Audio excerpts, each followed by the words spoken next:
Hi everyone, welcome back to my channel. Welcome, thank you all for subscribing and for always coming back to watch my videos. So in this video I'm going to be talking about my experience about the skill pass phase 2, my interview experience, and how to go about the process for the skill pass phase 2.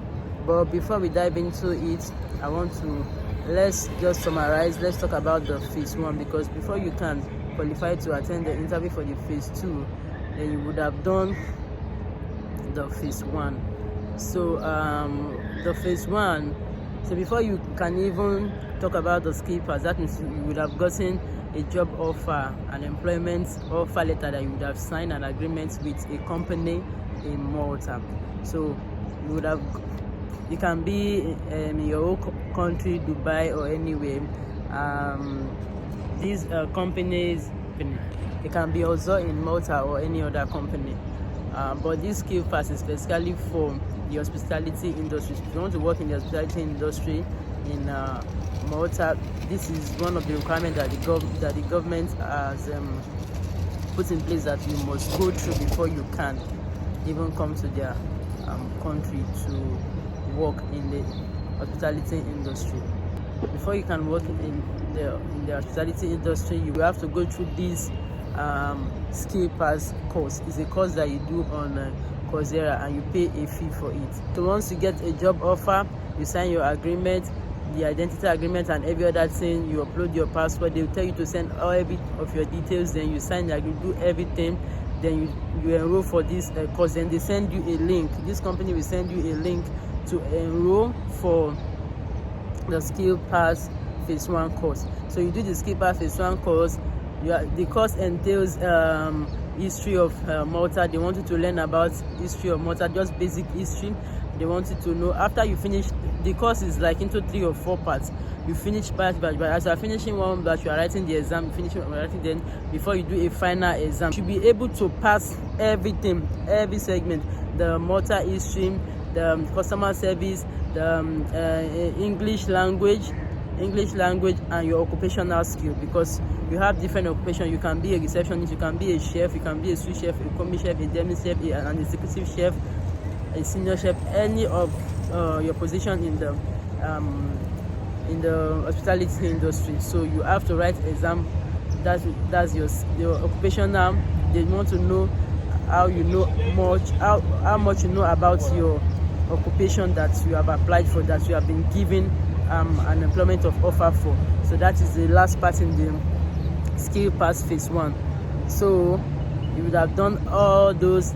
So when you finish all the courses, the Maltese history, English, they want to know if you understand English, if you can speak English. If you understand English, you can speak and you can write. So it's in different parts, and you are also going to be doing the test: writing, speaking, and to understand. You are going to do an online exam when you finish that English course, when you talk to you, so you have to reply. So they want to know if you understand English, then they want to hear your spoken English, and you are also going to do a written English test. So that's the 3 parts for the English. Then you do customer service course. Also, all these, they are under the phase 1. Then you do the Maltese history and Maltese language. So they want you to know basic Maltese language. Then the final one is the occupational skill test. So you have to write an exam about it. They are not even going to give you any course concerning that occupational segment. That's the last part. They are just going to make you write an exam on your occupation that you have applied for, that you have been given an offer for. So because before you register for the skill pass, as you are registering, you are going to choose your occupation. So either you are a kitchen porter, a commissary, a chef, a demi chef, a sous chef, a line chef, or a receptionist, or a concierge. Any position that you are going to be handling in the hospitality industry, or in an hotel, or in a food company.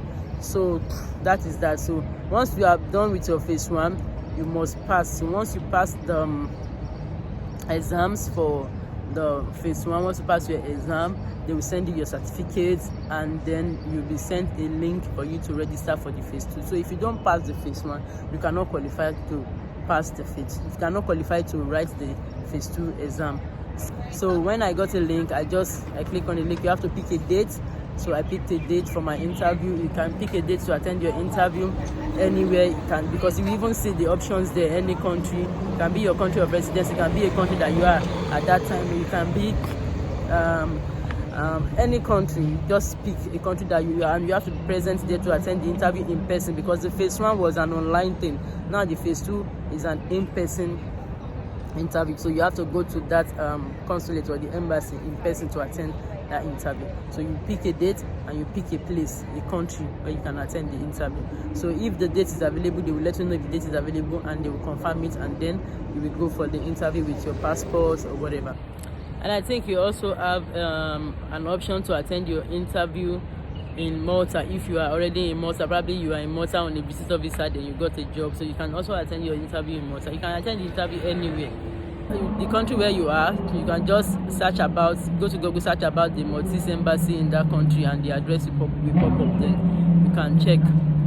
So just pick a country. So when I did my own interview in Dubai, so I picked Dubai.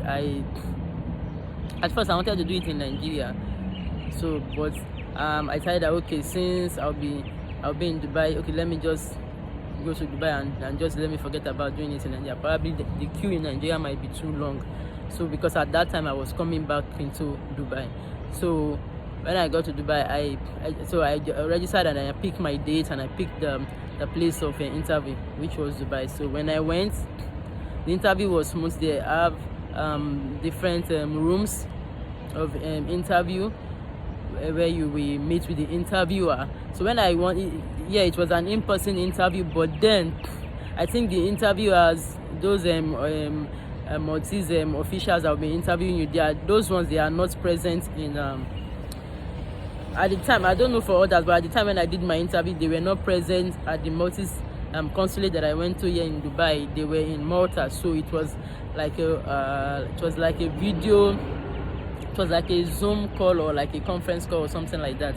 So once you get to your turn, you see your name will pop up, your information and every other thing. Then you will go inside. The interviewer will meet you, talk to you. So it was an online. So they just in that room, they just put a laptop on the table, where once your turn, they will call you. You will go inside. So your information will pop up. Then the interviewer will pop up, and they will start asking you questions. So concerning the phase 2 also. The phase 2 was also into, I think it was like into 3 parts of, it was like into 3 parts. So the first part was, they will ask you questions, but it was like ABC, like ABC, where you just choose A, B, C. So they will tell you, okay, these segments, you just have to pick A or B. So listen to the questions attentively. So the interviewer will read out the question, and you will pick either A or B or C or D. So that was the first part. Then the second part, it was, I think, speaking. The third part, it was occupational. So for me, mine was line chef. So they asked me about how to make a sauce and all that. Then they will also ask interviews. They will also ask questions on customer service, how you can attend to customer. They ask people different questions, because I have one of my friends that also went for her own phase 2 interview. The questions they asked her was different from the questions they asked me. So then they asked about Maltese history also.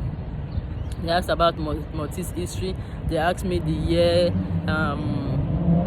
Malta got independent from British, the year they became a republic, and different things. And then they asked about the Maltese tourist centers, the most common one. Then they asked about few basic tourist languages that I understand. So if you did like for the tourist language, they asked what is what is the meaning of give me a coffee or water, or I want a coffee, good morning. Just basic Maltese language like that. So they will just have to pick one. What's the meaning of good morning in Malta? This is that. So if you are preparing to go for your phase 2, for me, I didn't have anybody to guide me about the phase 2. I just went. So if you are going for your phase 2 interview, just go back to if you still have some of your documents from this phase 1, because most of the questions basically came from the phase 1. Yeah, everything came literally from phase 1. So like all those little languages, those basic Malta languages that we were taught in that phase 1, yeah, they are just going to ask. So just read about it, those their basic language. Then also read about the Maltese history, when they got their independence, the year they got the independence, the year they became a republic, and all those stuff. Those are the questions they asked me. Then for my customer service, they asked me about how to treat a customer, what will you do if a customer asks you. If you serve a customer food and the customer came back and complained that, oh, the food is bad, it's not okay, what will you do? So I told them I will apologize to the customer, and I will tell the customer to give me a few minutes to quickly prepare another dish for the customer. So the interviewer was like, I won't just tell the customer to take the food like that. I said, no, it's not right. You cannot serve a customer a stale food or something that is not good. So and the interviewer was like, but what if there was no time for you to make another one, or what if the customer is in a hurry and he or she cannot wait? I said, I cannot still give the person. Okay, the question was that if a customer asks for a particular food and the food is not in a good condition, what will I do? I said I will plead with the customer to give me time to prepare a new dish quickly.